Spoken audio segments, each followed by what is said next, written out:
Hello friends, आज मैं यहाँ फ्रैंकफर्ट में हूँ और कई चीज़ें मुझे यहाँ छोटी छोटी पता चली जो मैं आपके साथ शेयर करना चाहता हूँ। जैसे हम लोग देख रहे हैं कि किस तरीके से धीरे धीरे यूएस में बड़े बड़े पदों पे इंडियंस ने कमान संभाली है।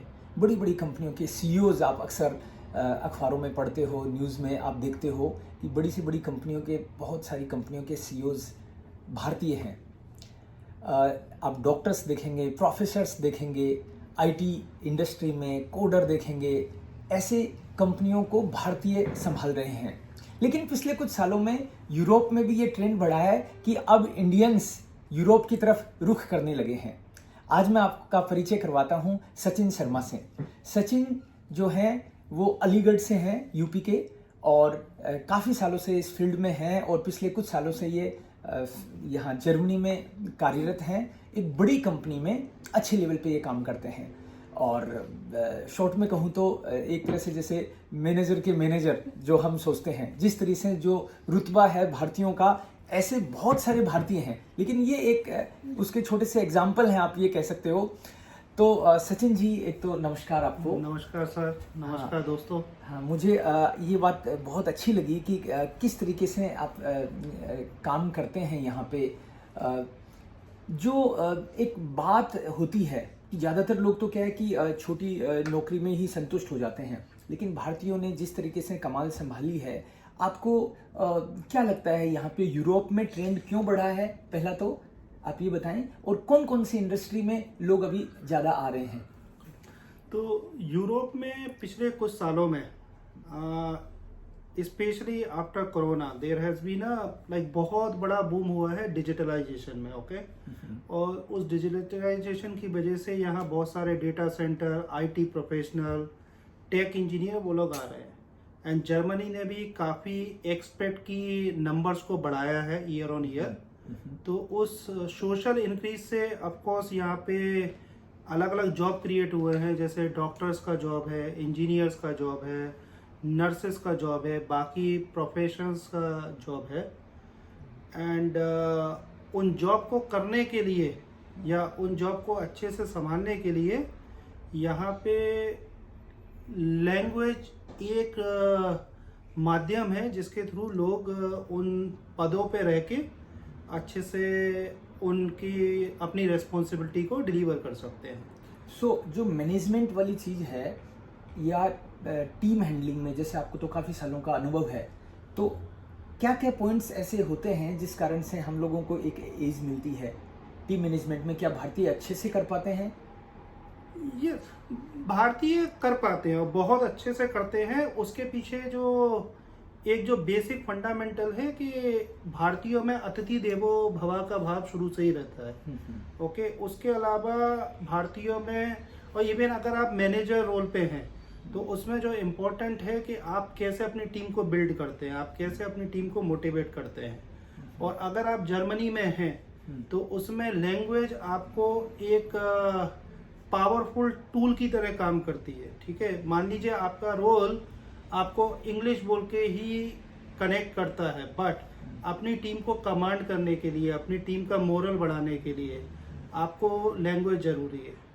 ओके, उसके अलावा जो यहाँ पे बहुत सारे जो ऑफिसेज हैं, सोसाइटीज़ हैं, उनमें आपको कनेक्ट करने के लिए, अपना इंगेजमेंट बढ़ाने के लिए लैंग्वेज आपको एक अच्छा सोर्स और एक मीडियम बनती है।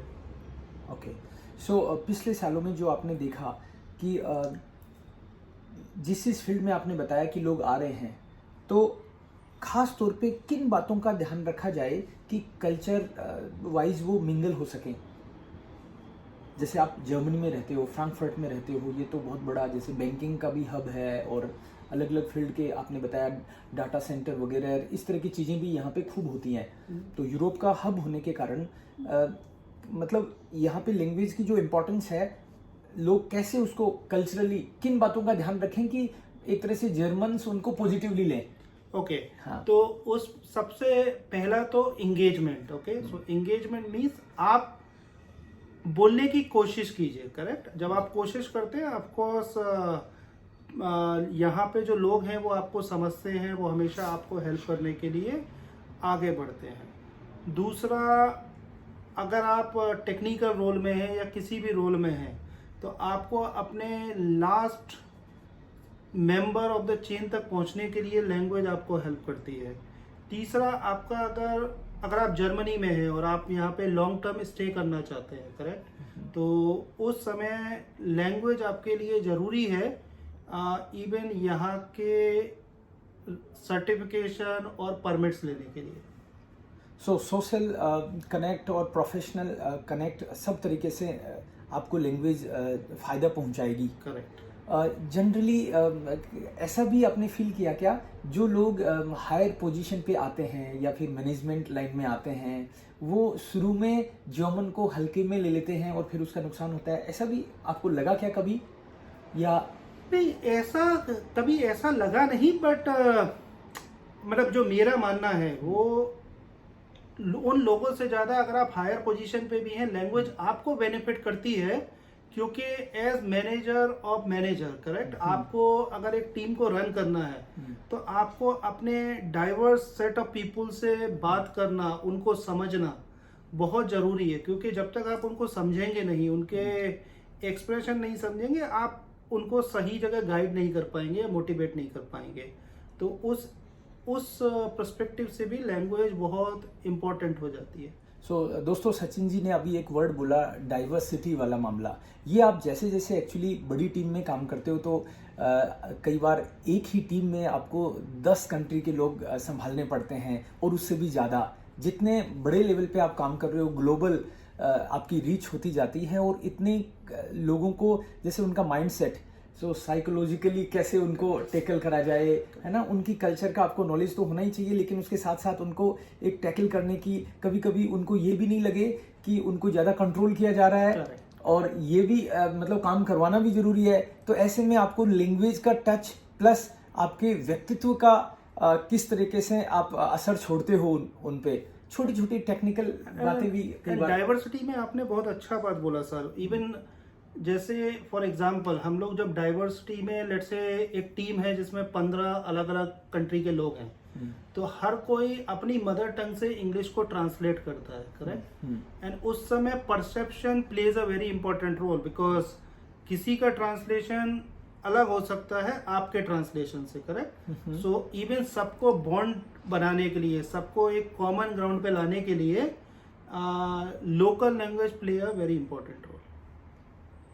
और एक लास्ट चीज मैं ये भी पूछना चाहूँगा आपसे कि अपन तो यूट्यूब के थ्रू ही जुड़े ना, तो आपको कैसे पता चला, किसी ने रिकमेंड किया था या फिर आपने ऐसे ही ढूंढते ढूंढते पता चला, और क्या डिफरेंस भी कुछ देखा आपने? ओके, तो वो एक लंबा सफर है, बट मैं उसको शॉर्ट करूंगा। मैं पहले यहाँ पे एक कुछ लोकल क्लासेस में गया, वहाँ मैंने पढ़ा, एंड उस पढ़ाई में जर्मन में ही पढ़ाई जा रही थी। ओके, देन मैंने कुछ हिंदी बेस्ड चैनल सर्च किए, जिसके माध्यम यूट्यूब से फिर मैं आपके चैनल ई स्टूडियो पे आया, एंड जर्मन स्पीकर्स क्लब और ई लैंग्वेज स्टूडियो, और लिटरली आपका जो पढ़ाने का तरीका है, जो एक सीक्वेंशियल ऑर्डर है, लाइक स्पेशली इसमिस मियर डेर डी डास, तो उससे मेरे को, मतलब मेरा जो ओवरऑल जर्मन का जो लर्निंग कर्व है वो काफी फास्ट हुआ, क्योंकि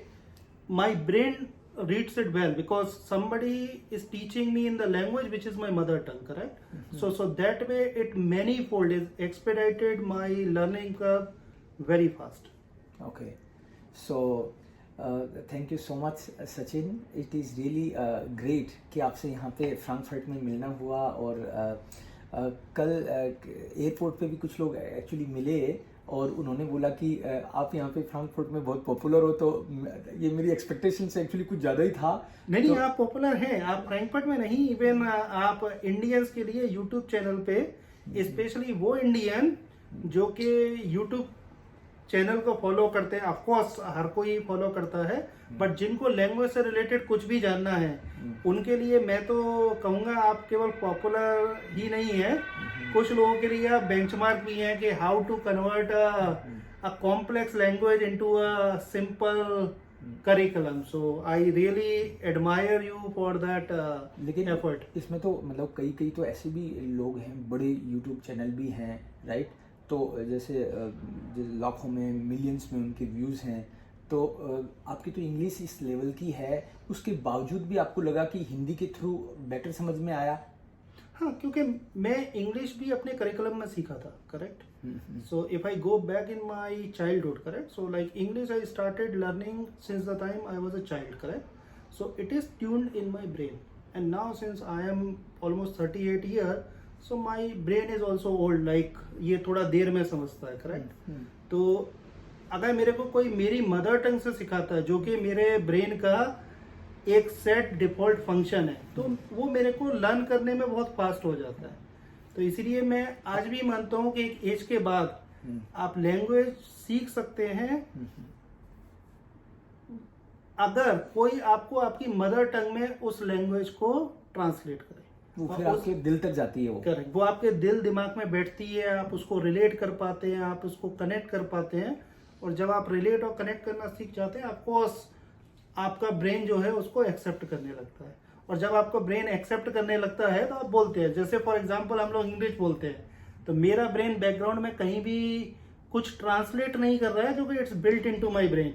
सो may be hopefully with my practice after few years German भी वैसे ही होगा. मेरे को कोई वर्ड के बारे में सोचना नहीं पड़ेगा, स्पेशली देव दी दास. मैं प्रैक्टिस करूंगा, ऑटोमेटिकली मेरा ब्रेन जान जाएगा कि किसको देर बोलना है, किसको दास बोलना है. So it's all about practice and एक ऐसा मीडियम जो आपकी मदर टंग से उस लैंग्वेज को आपको सिखा सके. अगर वो मीडियम आपको मिल जाता है, मेरे हिसाब से आप कोई भी लैंग्वेज सीख सकते हैं. Thank you so much.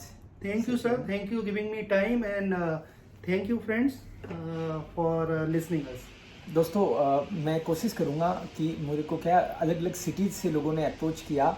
तो जैसे अभी मैं फ्रैंकफर्ट में हूँ, तो मैं कोशिश करूँगा कि जो भी इंडियंस हैं या फिर जो साउथ एशिया के और भी कई कंट्रीज़ हैं जिनकी कल्चरल चीज़ें, वैल्यूज़ एक्चुअली थोड़ी सिमिलर हैं, ऐसे लोगों के लिए एक ग्रुप बने अलग से फ्रैंकफर्ट वालों के लिए, और उसको जैसे सेल्फ हेल्प ग्रुप की तरह हम लोग बना के, और जो भी मेरी तरफ से लैंग्वेज के बेस पे कोई मदद हो मैं करूं. और उसमें हम लोग ना केवल मतलब प्रोफेशनल, बाकी पर्सनल लाइफ की भी चीज़ें आपस में शायद डिस्कस कर सकें. और अकेले एक्चुअली हम सब अकेले हैं, लेकिन मिलके अगर काम किया जाए तो definitely we can reach more, we can get more. Thank you so much. Dankeschön. Danke schön.